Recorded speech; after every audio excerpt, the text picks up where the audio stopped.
Resurrection, transmuting sexual energy. Okay, this is important. Res is Resh, which is Hebrew. The early Hebrew Resh symbol is the head. This is the head. Resh, erection. Erection is a sexual stimulation. Resurrection is rise erection. You got to raise your sexual energy up the base from the spine to the head. This is the Christ, the Christos. There's a psychophysical psychophysical oil produced in the brain every month. Go and watch my other video on raising the chrism. Okay? And every month there's this fluid produced in the brain, which takes 2 trips, because one's produced by the pituitary, one's produced by the pineal, magnetic female, magnetic and electric charged.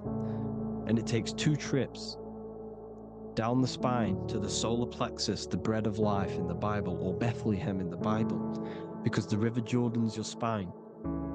It goes down to Bethlehem. It gets born in Bethlehem, just like Jesus. Because when this oil travels to the solar plexus, it creates the seed of life, and it feeds the body. All the central nervous system, all the cells, it regulates the blood, does all sorts of good things for the body, this oil. Now, when you save your sexual energy and you raise your resurrection, you awake the Christ, you raise it from the solar plexus or the sacrum bone up to the brain, you activate 100% of the brain, and this is the true resurrection of Christ. Instead of wasting the energy and giving away your sexual fluids, because behind the fluids is the energy. So when you release that fluid, the energy is out there. You've released the energy. Your sexual energy is the most potent emotional force a human could possibly feel. Same with any animal or anything. The sexual urge, the sexual emotion is the most powerful, potent emotion that you can feel. It takes over the whole body. When you feel sexually aroused, it takes over everything because it's so potent.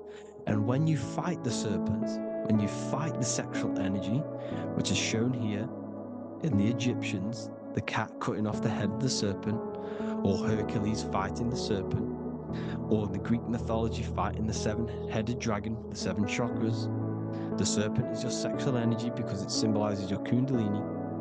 When you fight it and you transmute this energy, instead of releasing it, instead of acting sexually on it, you can transmute the energy, transfer it from the solar plexus up to the brain. You can do this with other tasks. Instead of releasing it, instead of raising it from the solar plexus to the brain, you can use it for other things. So for example, you want to think critically. You can use it for critical thinking. You can use it for going to do exercise. You can transmute sexual energy into anything. But you can do this, you can raise the sexual energy, and you can use this energy to push the cerebrospinal fluid from the solar plexus up through the spine, up the 33 vertebrae to the brain, and it'll activate 100% of the brain. And this is the resurrection of Christ. Jesus was never dead. Jesus was never rose from the dead. It symbolizes the Christ, Jesus Christ. Christ is Christos, which means oil in Greek. The resurrection of the Christ, the Christos, the oil. When it activates 100% of the brain when it's raised, and it can regulate all the systems, it can regulate all the blood, it can regenerate the body. And this is the true Antichrist. They don't want us doing this process. The Antichrist is not against Jesus, it's against the fluid in our body that makes us live hundreds and hundreds of years and makes us live as gods.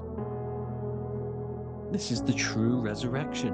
And when you fight the serpent, you fight your sexual urges, your sexual emotion, the most strong emotion that you could ever feel. You can do this process. And this is the true secret of transmuting sexual energy. Because when you transmute the sexual energy, you can become a god.